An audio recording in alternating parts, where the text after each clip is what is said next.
To get started, how many of you have been shopping for children's toys lately, either in the stores or online? Show of hands.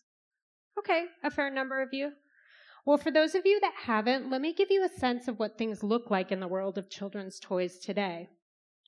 So in most stores, and this is true online and in brick and mortar, toys are segregated according to gender. They're sold in different aisles. Sometimes this is achieved through signs, as you see here, boys' activity toys and girls' building sets. But more often it's achieved through more implicit mechanisms, like color coding. As you see here, we have a very pink aisle and a very blue aisle. Now, these images are actually pictures I shot myself in our local Target store back in April. And some of you may have heard that Target announced in August that they were going to stop using these kinds of pink and blue backdrops and those signs, that they were going to move towards a more gender-neutral presentation. And in the wake of this announcement, there was a lot of people like me who are very excited to hear it, but there were also a lot of people who thought that this was a very bad thing, and they flooded Target's Facebook page with comments. And some of those comments even went so far as to suggest that this would lead to a gender apocalypse, where boys and girls would be lost in the store, unsure of what toy to select. So, to give you a sense of what this actually looked like, this change actually looked like on the ground, this is the same exact toy aisle, one image that I shot in April, this one here, and the other that I shot a week after the Target toy announcement. And so what you can see is that, yes, indeed, that pink aisle has become significantly less pink, and that's a good thing, but it's still pretty pink, right? You can still see the markings of gender, because it's not just the segregation of toys, it's also the very ideas about gender that are embedded in the toys themselves. So Toys for Girls center heavily on the ideas of beauty, nurturing, and domesticity, while Toys for Boys are much more about action, aggression, and excitement. So I first began to really notice this pink and blue divide when my daughter was born in 2002. This is she and I shopping for toys right around the time of her first Christmas.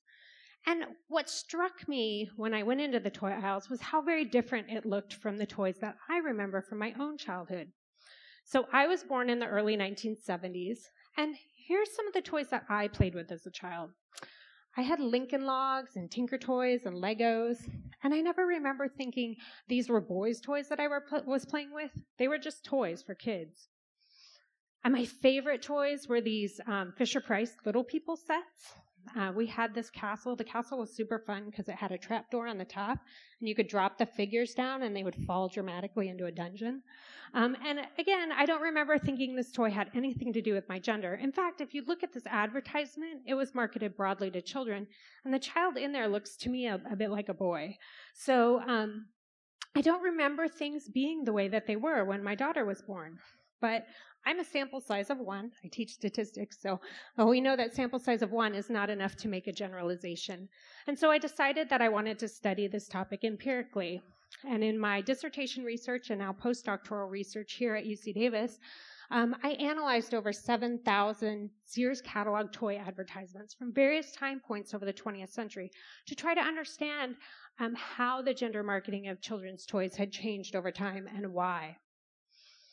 Now, there's a ton of things I could tell you about this research. I could talk to you all day about it. But I actually want to talk to you about one of the very most basic points that emerges from this research. And that is this. Toys are far more gendered today than they were at any point over the 20th century. Toys are more gendered than they have ever been before. Now, that's not to say that gender played no role in the toys of the past. It certainly did. As you can see in these two advertisements behind me, one a 1922 Erector set ad, which says, "Boys today, men tomorrow." And this 1964 Look magazine ad, which shows a girl surrounded by domestic toys. Certainly gender did play a role. But it is to say that even when in the periods over the 20th century when toys were the most gendered, there were still far more toys that weren't defined by gender. Roughly half of toys that weren't defined by gender. And that's a lot more than we see today. Toys like these dolls from 1915 Sears catalog, which are advertised as being just fine for small children. So again, there's lots of things I could tell you about my research, but today I want to focus really on what this means for children, that we've gone from this to those pink and blue aisles that we see today. What does that mean for kids? So bracketing my role as a researcher, I can tell you what it's meant for me as a parent and for my own child. And perhaps the best example I can give you of this actually has nothing to do with a toy. It has to do with a lunchbox.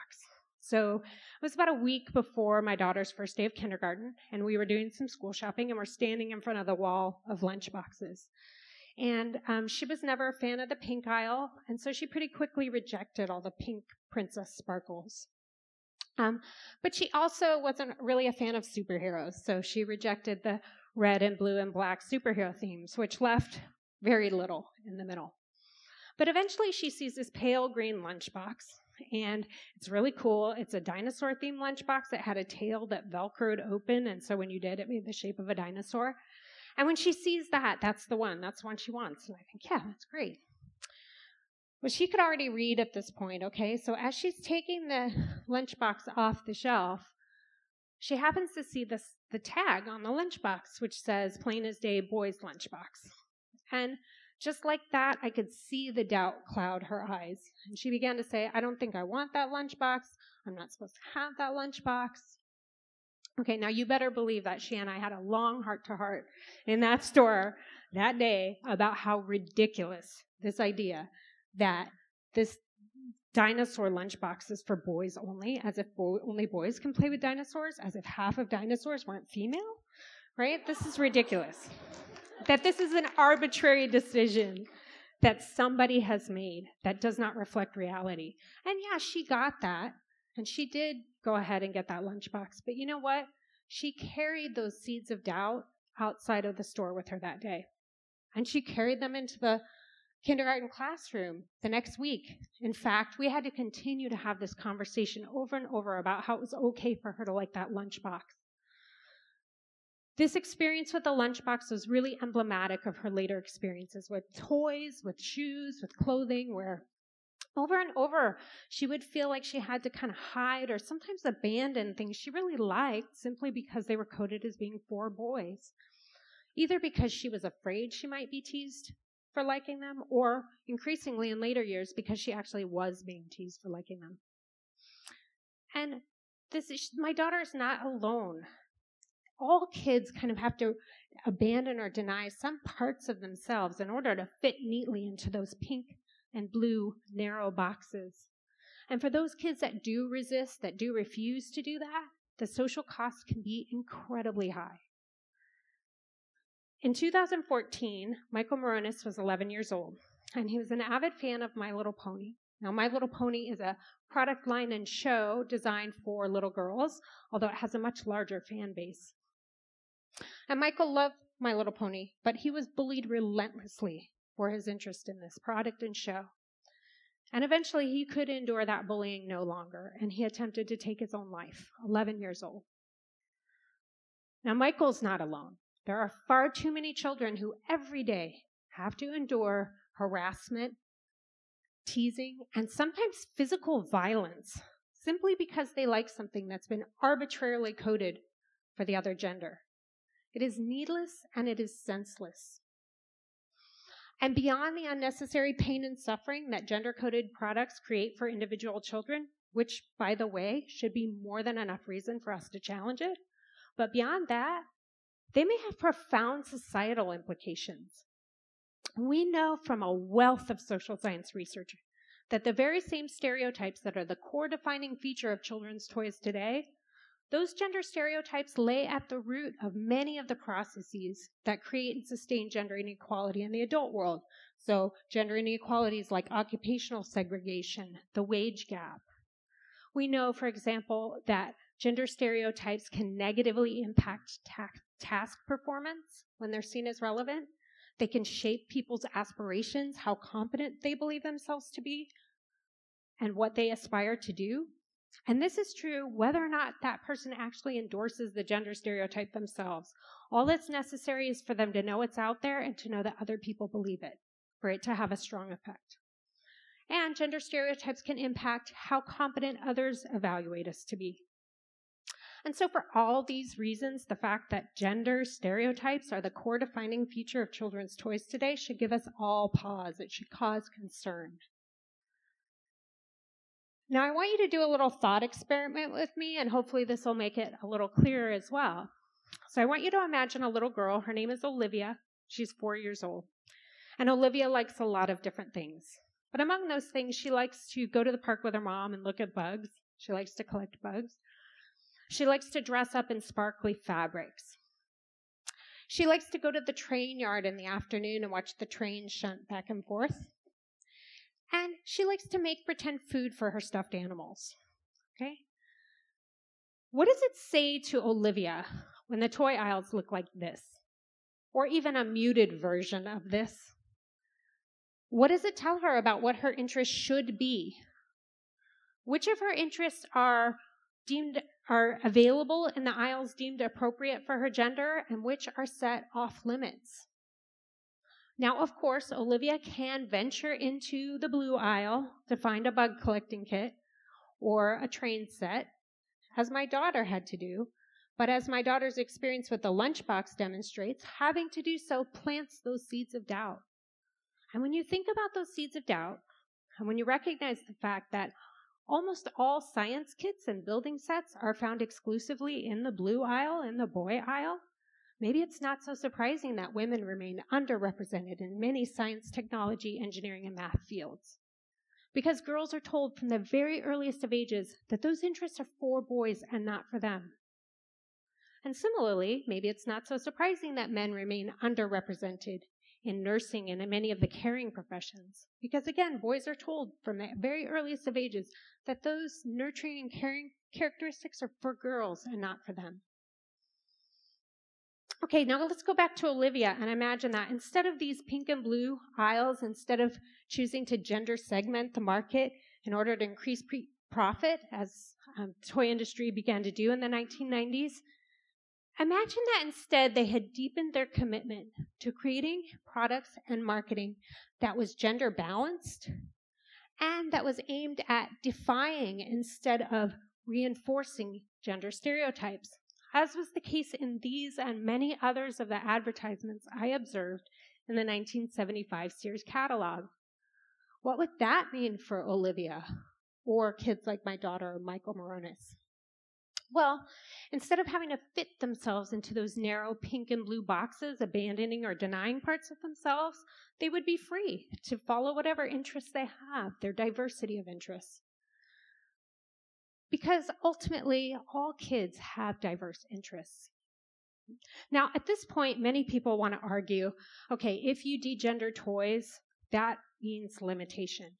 Degendering toys means that all you'll be left with is a sea of beige uniformity, right? Well, anyone who lived through the 70s and played with the toys or looks at an old toy catalog can tell you the toys were far from monochromatic. In fact, they had a much greater color diversity than we see today.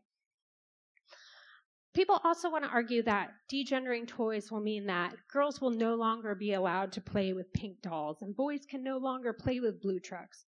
Or even more extreme, that girls will be forced to play with blue trucks only and boys will be forced to play with pink dolls only. But again, this just does not square with the historical evidence. And it certainly doesn't square with my own lived experience of growing up in a time when toys were far less gendered. Because when I was a girl, I did have Barbie. Barbie's a very feminine, stereotypically feminine toy, and I love Barbie. But I also had a Lone Ranger action figure, and I had a really cool T-top Tonka blazer that they could both fit in. And so I'd put Barbie in the driver's seat, of course, and the Lone Ranger would ride shotgun. And they would go off on all kinds of adventures, camping and four-wheeling, and none of it was off limits to me because of my gender. I love this image from the UK organization Let Toys Be Toys because it's so true that losing the pink and blue divide, it doesn't mean beige, it doesn't mean uniformity, it doesn't mean limitations. It means opening up the full spectrum of colors, of themes, and of possibilities for all children.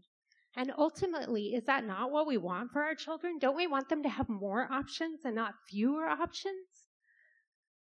Now, this organization, Let Toys Be Toys, and other similar organizations like Plan Limited in Australia have done some amazing work taking toy companies and retailers to social media and using social media to pressure them to stop doing this sort of marketing.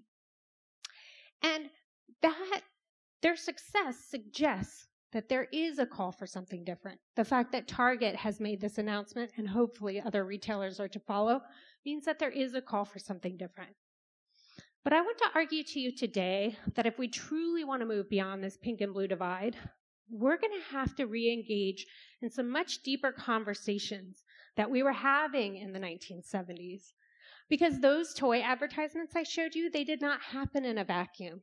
They happened during a period of time when we were having really deep conversations about gender equality and how to create it. When we were having really deep conversations about the role of consumer culture in children's lives and whether and how corporations should be regulated to protect children's interests.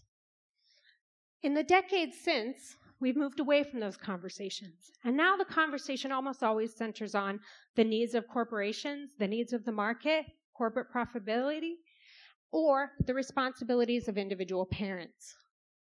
So if we really want to get beyond this pink and blue divide, we're going to have to re-engage in those old conversations. Because ultimately, our children's interests should never be dictated by the needs of the market, by the needs of corporate profit. Rather, the things that our children play with, they're exposed to, should reflect our deeper values. They should reflect our interests for them. Thank you.